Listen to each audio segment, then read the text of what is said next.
പാർവതി നിനക്ക് ചേർന്ന പെണ്ണല്ലെന്ന് എനിക്കറിയാം. നിന്റെ ഭാര്യയാണെന്ന് അവൾ കള്ളം പറഞ്ഞത് നിനക്ക് ശരിക്കും ഉൾക്കൊള്ളാൻ കഴിയാത്ത കാര്യമാണ്. അത് ഞാൻ സമ്മതിക്കുന്നു. പക്ഷേ അതിനുവേണ്ടി നീ കുറച്ച് വിട്ടുവീഴ്ചകളൊക്കെ ചെയ്യണ്ടേ? ഞാനും അത് തന്നെ ആലോചിക്കുന്നത്. എന്റെ ജീവൻ രക്ഷിച്ച പാർവതിക്ക് എന്നെ തന്നെ പകരമായി കൊടുക്കാൻ അച്ഛൻ തീരുമാനിച്ചു കാണും. അച്ഛന്റെ തീരുമാനം എന്തായാലും ഞാൻ സമ്മതിക്കുമെന്ന് അച്ഛൻ വിശ്വസിച്ചു കാണും. പറ്റില്ല എന്ന് ഞാൻ പറഞ്ഞപ്പോ അച്ഛനാകെ തകർന്നു പോയി. ആശുപത്രിയിലുമായി. ഞാൻ കാരണം എന്റെ അച്ഛൻ. നിനക്ക് കുറ്റബോധമുണ്ടല്ലേ? കുറ്റബോധം മാത്രമല്ല, അച്ഛന്റെ ആ കിടപ്പ് കണ്ടപ്പോ സഹിക്കാൻ കഴിയുന്നില്ലടാ.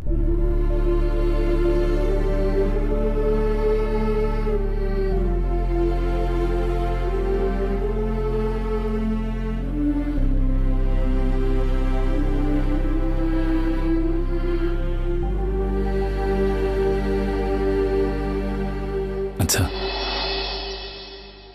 എന്റെ വാക്കിന് വിലയില്ലാതായിപ്പോയി. എന്റെ മോൻ പോലും എന്നെ ധിക്കരിച്ചപ്പോ എന്റെ നെഞ്ചു പൊട്ടിപ്പോകുന്ന പോലെ എനിക്ക് തോന്നി. സോറി അച്ഛാ. അച്ഛൻ അങ്ങനെ ഒരു തീരുമാനം എടുത്തെന്ന് കേട്ടപ്പോ പെട്ടെന്ന് എനിക്ക് അംഗീകരിക്കാൻ കഴിഞ്ഞില്ല. എനിക്ക് മാത്രം വേണ്ടി ജീവിക്കുന്ന അച്ഛന്റെ ആഗ്രഹം നിറവേറ്റി തരേണ്ടത് എന്റെ കർത്തവ്യമല്ലേ? പാർവതിയെ വിവാഹം ചെയ്യാൻ എനിക്ക് സമ്മതമാണ്.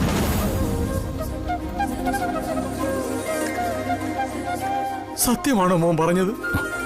അച്ഛൻ തന്നെ എല്ലാം തീരുമാനിച്ചാൽ മതി. വിവാഹം എന്നാണെന്നും എവിടെ വെച്ച് നടത്തണമെന്നും എല്ലാം അച്ഛൻ തന്നെ തീരുമാനിച്ചാൽ മതി.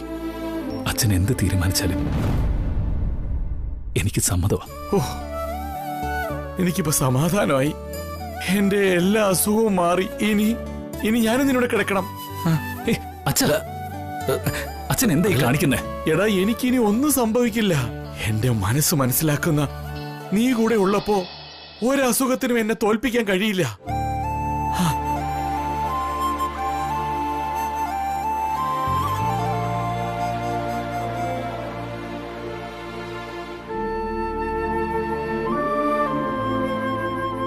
അങ്ങളിലെ സന്തോഷം കണ്ടില്ലേ? ഞാൻ കാരണം അച്ഛൻ എന്തെങ്കിലും സംഭവിച്ച ജീവിത അവസാനം വരെ ഞാൻ ആ വേദനയായിട്ട് കഴിയേണ്ടി വരും. അച്ഛൻ അവക്ക് കൊടുത്ത വാക്ക് ഞാൻ പാലിക്കും. പാർവതിയുടെ കഴുത്തിൽ താലി കെട്ടും. പക്ഷേ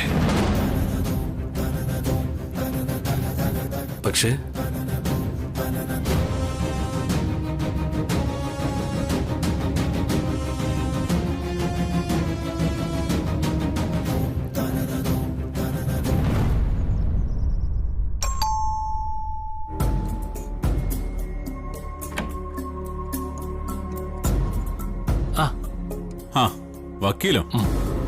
സാറിനെ വിളിച്ചിട്ട് കിട്ടുന്നില്ല, അതാ ഇങ്ങോട്ട് വന്നത്. സാർ ഇവിടെ ഇല്ലേ?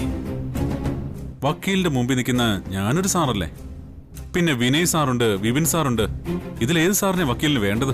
ഈ പറയുന്ന സാറന്മാരെക്കാൾ മുകളിൽ വേറൊരു സാറുണ്ടല്ലോ ഈ വീട്ടിൽ, ഗോപിനാഥൻ സാർ. എനിക്ക് കാണേണ്ടത് അദ്ദേഹത്തെയാ.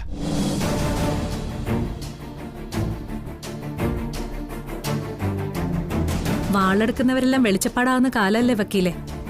എല്ലാവർക്കും സാറന്മാരാവണം. എന്നാലോ അതിനുള്ള യോഗ്യതയില്ലതാനും. ആരുടെ യോഗ്യത ആരാധിക അളക്കുന്നത്? ഞാൻ ആരുടെ യോഗ്യത ഒന്നും അളക്കുന്നില്ലേ. മുള്ളും മുനയും വെച്ചാണല്ലോ സംസാരം.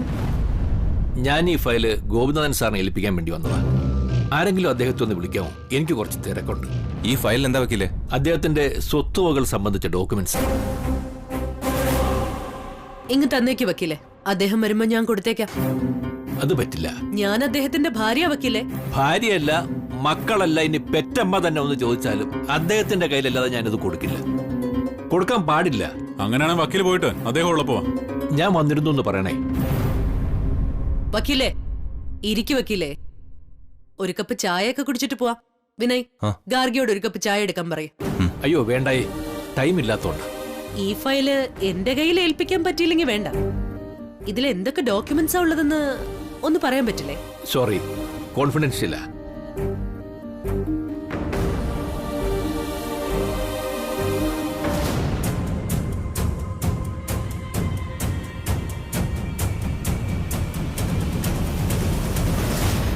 അയാൾ സ്വത്തുവകകളുടെ കണക്കെടുത്ത് തുടങ്ങിയല്ലോ ചേച്ചി. ഇപ്പൊ ഒരു പിടിപിടിച്ചില്ലെങ്കിലേ അത് മുഴുവൻ അയാൾ വിശാലിന്റെ പേരിലങ്ങ് എഴുതി വെക്കും. അപ്പൊ വിശാൽ ചത്തില്ല എന്നാണോ നീ പറഞ്ഞു വരുന്നത്? ചത്തോ ജീവിച്ചിട്ടുണ്ടോ നമുക്കറിയില്ലല്ലോ. എല്ലാം കൈവിട്ട് പോയിട്ട് പിന്നെ അവസാനം കരഞ്ഞിട്ട് ഒരു കാര്യം ഉണ്ടാവില്ല. ചേച്ചി എന്തെങ്കിലും പെട്ടെന്നൊന്ന് ചെയ്യേ.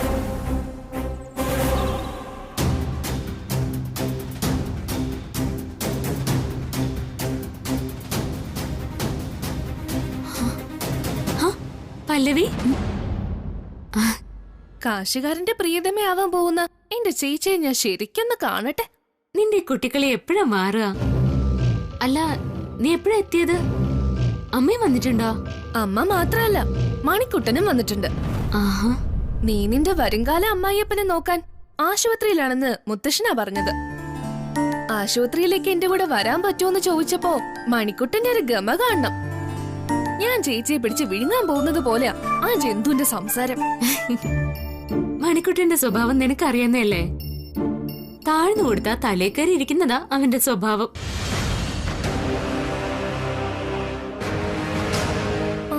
എന്താ അയാളുടെ പേര്? നിന്നെ കെട്ടാൻ പോകുന്ന പയ്യന്റെ? ആ, വിശാൽ. പേര് വിശാൽ. പേര് പോലെ തന്നെ വിശാല ഹൃദയനും ആയിരിക്കും. അല്ലെങ്കിൽ നിന്നെ പോലൊരുത്തിയെ വിവാഹം കഴിക്കാൻ അയാള് തയ്യാറാവോ? അതൊന്നും എനിക്കറിയില്ല. ഞാൻ അദ്ദേഹത്തിന്റെ ജീവൻ രക്ഷിച്ചില്ലേ, അതിനുള്ള പ്രത്യുപകാരമായിട്ടാണത്രേ അദ്ദേഹം എന്നെ വിവാഹം കഴിക്കുന്നത്. അദ്ദേഹത്തിന്റെ അച്ഛൻ മുത്തശ്ശനോട് പറഞ്ഞതാ. പ്രത്യുപകാരം? നീ കാല് കുത്തിയ ആ കുടുംബം മുടിഞ്ഞു പോകുമെന്ന് അവരറിഞ്ഞു കാണില്ല. നീ അയാളുടെ ജീവൻ രക്ഷിച്ചത്ര. എന്നിട്ട് എന്താ സംഭവിച്ചത്? കുഴിയിൽ വീഴാൻ പോയ അയാളെ രക്ഷിച്ചോണ്ട് പോയി കൊക്കയിലേക്ക് വലിച്ചെറിയുന്നു. നിന്നെ വിവാഹം ചെയ്താ അതായിരിക്കും അയാളുടെ അവസ്ഥ. ആ മനുഷ്യനോട് അല്പമെങ്കിലും ദയുണ്ടെങ്കിൽ നീ ഈ വിവാഹത്തിൽ നിന്ന് പിന്മാറുകയാണ് വേണ്ടത്. ചേച്ചിക്ക് തന്നെ അറിയാലോ ചേച്ചി ഒരു ലക്ഷണക്കേട് പിടിച്ചവളാണെന്ന്. ചേച്ചി കരുനാക്ക് വളച്ച് പറഞ്ഞതുകൊണ്ട് മാത്രം ഒരുപാട് പേര് അപകടത്തിൽപ്പെട്ടിട്ടുണ്ടെന്ന് ചേച്ചിക്ക് അറിയാലോ.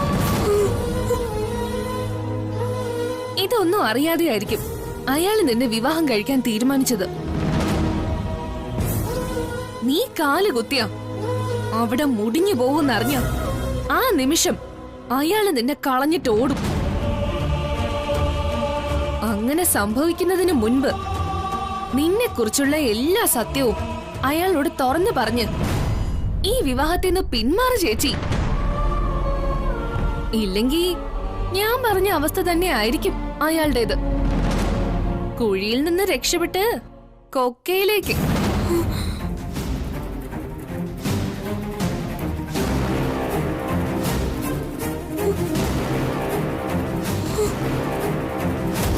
ഇത്രയും കേട്ട സ്ഥിതിക്ക് അയാള് ചേച്ചിയെ കെട്ടാൻ ഒരു സാധ്യതയില്ല. നിന്റെ അതിമോഹം നടക്കില്ലടി ചേച്ചി. അച്ഛൻ എനിക്ക് കണ്ടുപിടിച്ച പെൺകുട്ടി കൊള്ളാം. എന്റെ ജീവൻ രക്ഷിച്ചതിന് പ്രത്യുപകാരം ചെയ്യണമെങ്കിൽ കുറച്ച് ക്യാഷ് അവളുടെ കയ്യിൽ വെച്ച് കൊടുത്താൽ പോരെ അച്ഛന്. അതല്ലാതെ എന്നെ കൊണ്ട് അവളെ, ആ ലക്ഷണക്കേട് പിടിച്ചവളെ ചുമപ്പിക്കണോ? അച്ഛാ, പല്ലവിയെ കണ്ടോ? ഇല്ല. വീട്ടിൽ വന്നില്ലേ? ഇല്ല, ഞാനൊന്ന് നോക്കട്ടെ. ആ, മോൾ എന്തിനാ ഇങ്ങനെ പേടിക്കണത്? അവൾക്കറിയാത്ത നാടൊന്നും അല്ലല്ലോ ഇത്. അതല്ലച്ചാ, നല്ലൊരു പയ്യനെ കിട്ടാൻ വേണ്ടി പ്രാർത്ഥിക്കാൻ അവൾ ഇങ്ങോട്ട് വന്നത്. ഒറ്റയ്ക്ക് പറഞ്ഞയച്ചാ അവൾ എന്തെങ്കിലും ഒപ്പിക്കൊന്ന് പേടിച്ചിട്ടാ ഞാനും പുറകെ വന്നത്. ഇവിടെ വന്നപ്പോ തന്നെ ആദ്യം കേട്ടത് പാർവതിയുടെ കല്യാണക്കാരിയാ, അതും പട്ടണത്തിലെ പയ്യനുമായിട്ട്. പല്ലവിക്കത് സഹിക്കാൻ പറ്റുമോ? കുശുമ്പ് കാരണം അവൾ എന്തൊക്കെ കാട്ടിക്കൂട്ടെന്ന് പറയാൻ പറ്റില്ല. മോളെ നീ വെറുതെ പേടിക്കുന്നതാ. സ്വന്തം ചേച്ചിക്ക് ദോഷം വരുന്ന എന്തെങ്കിലും ആ കുട്ടി ചെയ്യുവോ? പല്ലവിയുടെ സ്വഭാവം നന്നായിട്ട് അറിയാവുന്ന അച്ഛൻ തന്നെയാണോ ഈ പറയുന്നത്? നമസ്കാരം. മോൾക്ക് ആളെ മനസ്സിലായോ? വിശാലിന്റെ അച്ഛൻ. നമസ്കാരം. എനിക്കങ്ങോട്ട് മനസ്സിലായില്ല. അംബിക, പാർവതിയുടെ അമ്മ. ആ സാറ് ആശുപത്രിയിലാണെന്നാണല്ലോ അച്ഛൻ പറഞ്ഞത്. ആ ആയിരുന്നു. മരുന്നിനേക്കാൾ സ്നേഹമുള്ള പരിചരണം അസുഖം ഭേദമാക്കുമെന്ന് പറയാറില്ലേ? അത് സത്യമാണെന്ന് ഇന്നെനിക്ക് ബോധ്യമായി. എന്റെ മരുമകളുടെ സ്നേഹത്തോടെയുള്ള പരിചരണം അതൊന്നുകൊണ്ട് മാത്രമാ ഞാൻ ഇന്ന് എഴുന്നേറ്റ് നടന്നത്. മരുമകൾ എന്ന് പറയുമ്പോ സാറിന് വിവാഹം കഴിഞ്ഞ് വേറെ ആൺമക്കളുണ്ടോ? അയ്യോ ക്ഷമിക്കണം, ഞാന് പാർവതിയാ ഉദ്ദേശിച്ചത്. എനിക്ക് അവളിപ്പോ എന്റെ മരുമകള് തന്നെയാ. പക്ഷേ അതെല്ലാവരും അംഗീകരിക്കണമെങ്കിൽ വിശാലിന്റെ ഒരു താലി പാർവതിയുടെ കഴുത്തിൽ വേണ്ടേ? അതിനെക്കുറിച്ച് സംസാരിക്കാനാ ഞാനിപ്പോ വന്നത് ഇങ്ങോട്ട്. അതിപ്പോ സാറ് തന്നെ ഒരു ദിവസം തീരുമാനിച്ചിട്ട് അറിയിച്ചാ മതി. എന്തിനാ വൈകിക്കുന്നേ? പാർവതിയെ മരുമകളായി കിട്ടാൻ എനിക്ക് തിടുക്കമായെന്ന് കൂട്ടിക്കോളൂ. ദേ, നാളെ തന്നെ നടത്തണമെന്നാ എന്റെ ആഗ്രഹം.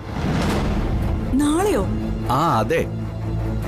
നാടടുക്കം വിളിക്കൊന്നും വേണ്ട, എന്നാലും അടുത്ത ബന്ധുക്കളേക്ക് ഒന്ന് വിളിക്കണ്ടേ? അതിനൊരു സാവകാശം കിട്ടാതെ എങ്ങനെയാ? മോളിങ് വന്നേ. മോളെ, അദ്ദേഹത്തിനെ കൊണ്ട് അങ്ങനെയൊക്കെ പറയിപ്പിച്ചത് ഉദിയന്നൂരമ്മയാണെന്നാ എനിക്ക് തോന്നുന്നത്. പാർവതിയുടെ വിവാഹമാണെന്ന് ബന്ധുക്കളും നാട്ടുകാരും ഒക്കെ അറിഞ്ഞാലേ പിന്നെ അത് നടക്കുമോന്ന് മോൾക്ക് തോന്നണുണ്ടോ? ഏത് വിധേന അവരത് മുടക്കും. അവർ സാവകാശം ആവശ്യപ്പെട്ടാൽ കുഴങ്ങുമല്ലോ എന്റെ ദേവി. വിശാലിന്റെ വിവാഹ വാർത്ത എങ്ങാനും പ്രഭാവതിയുടെ കാതിലെത്തിയാൽ തീർന്നു. വിവാഹ ദിവസം നിശ്ചയിക്കേണ്ടത് ചെറുക്കന്റെ വീട്ടുകാരാണെന്ന് പറഞ്ഞു കൊടുത്തപ്പോ അംബികയ്ക്ക് സമ്മതം. വിവാഹം സാറ് പറഞ്ഞതുപോലെ നാളെ തന്നെ. ഓ, അങ്ങനെ ആ കടമ്പയും കടന്നു കിട്ടി.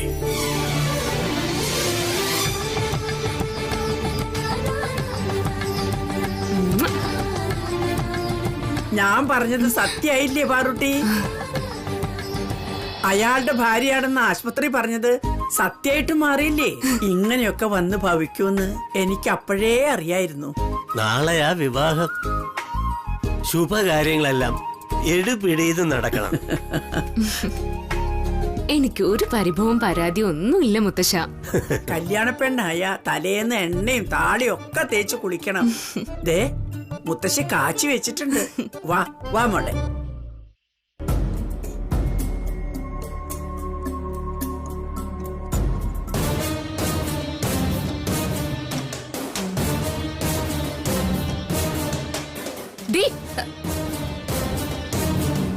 യമുനയുടെ അമ്മേ, ഇവിടുത്തെ തൊടികളിലും നിറയെ മുല്ലവള്ളികൾ കണ്ടിരുന്നല്ലോ. ഇപ്പൊ ഒന്നും കാണുന്നില്ലല്ലോ. ഓക്കെ, വെട്ടിക്കളഞ്ഞോ? നിനക്കിപ്പോ എന്തിനാ മുല്ലപ്പൂവ്? പോയി വേറെ വല്ല പണി നോക്ക് വേണേ. അല്ല, കല്യാണ പെണ്ണിന്റെ തലയിൽ ചൂടിക്കാൻ മുല്ലപ്പൂ വേണ്ടേ? കല്യാണ പെണ്ണോ? അപ്പോ യമുനയുടെ അമ്മ ഒന്നും അറിഞ്ഞില്ലേ? ഇല്ല. എന്റെ ചേച്ചി പാർവതിയുടെ വിവാഹം അല്ലേ? പാർവതിയുടെ വിവാഹോ? ഞാൻ ഇപ്പോഴാ അറിയുന്നേ. എന്നിട്ട് ഞങ്ങളെ എന്താ വിളിക്കുന്നില്ലേ? പയ്യന്റെ അടുത്ത ബന്ധുക്കളെ പെൺവീട്ടുകാരാണോ കല്യാണത്തിന് വിളിക്കേണ്ടത്? പയ്യൻ ഞങ്ങളുടെ ബന്ധുവാണെന്നോ? അതാരാ? അത് യമുനയുടെ വിവാഹത്തിന് വന്നില്ലേ? പുറം നാട്ടിൽ എവിടെയോ ജോലി ചെയ്യുന്ന.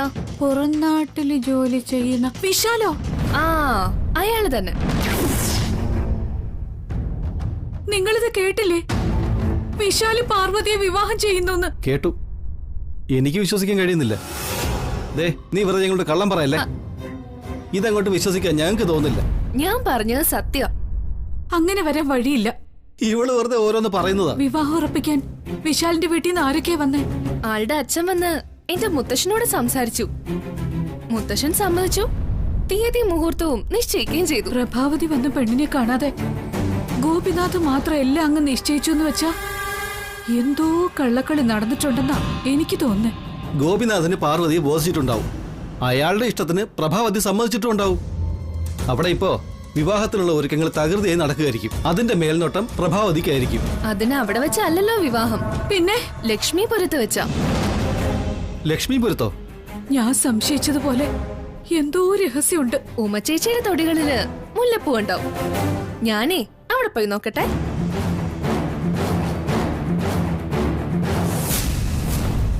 വിശാലിന് പാർവതി ഭാര്യ. അവളെക്കുറിച്ച് എല്ലാം അറിയുന്ന നമ്മൾ അത് സമ്മതിക്കാൻ പാടില്ല. യമുനയുടെ അച്ഛൻ ഇപ്പൊ തന്നെ വിശാലിന്റെ വീട്ടിൽ വിളിച്ച് അന്വേഷിക്കും. വിവരം അറിയുമ്പോ അവിടെ ഒരു ഭൂകമ്പം ഉണ്ടാവുകയും ചെയ്യും. കാശുകാരൻ പയ്യനെയും കിട്ടി സുഖമായി ജീവിക്കാമെന്ന് അവളുടെ മോഹം നടക്കുന്നത് എനിക്കൊന്ന് കാണണം.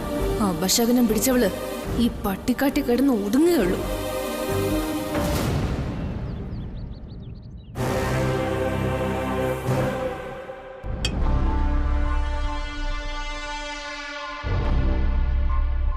ഇരുന്നാൽ ഇരിപ്പുറയ്ക്കുന്നില്ല, കിടന്നാല് കണ്ണടയ്ക്കാൻ പറ്റുന്നില്ല.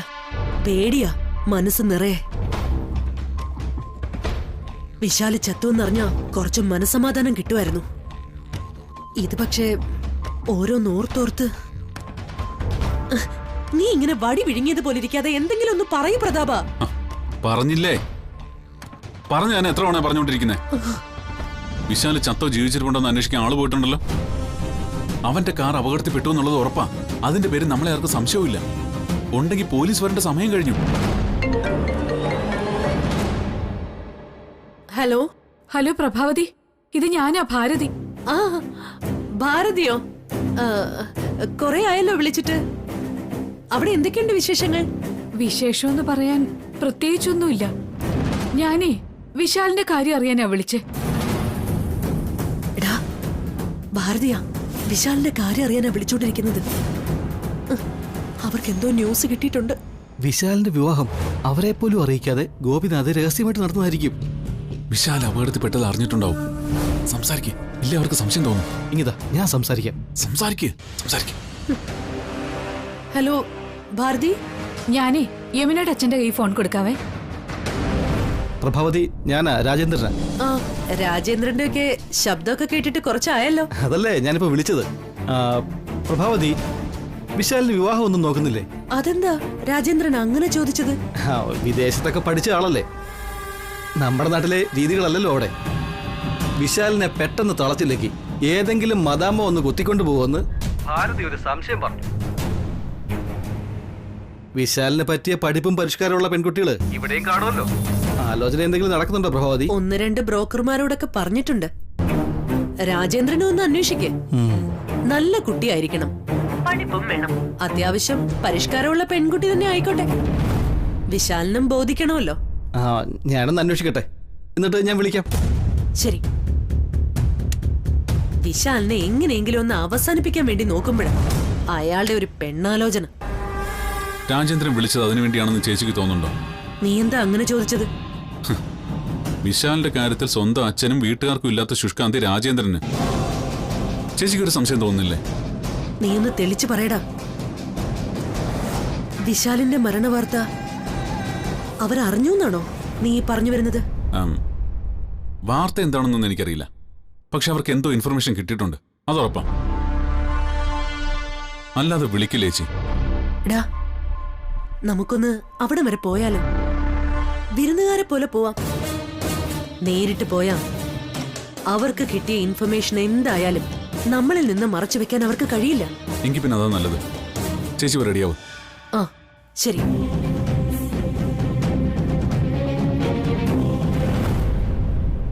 നാളെ വിശാലിന്റെ കല്യാണമാണെന്ന് അവരെ അറിയിക്കാനല്ലേ നമ്മൾ ഫോൺ വിളിച്ചത്. എന്നിട്ട് നിങ്ങൾ എന്താ പ്രഭാവതിയോട് പറയാതിരുന്നേ?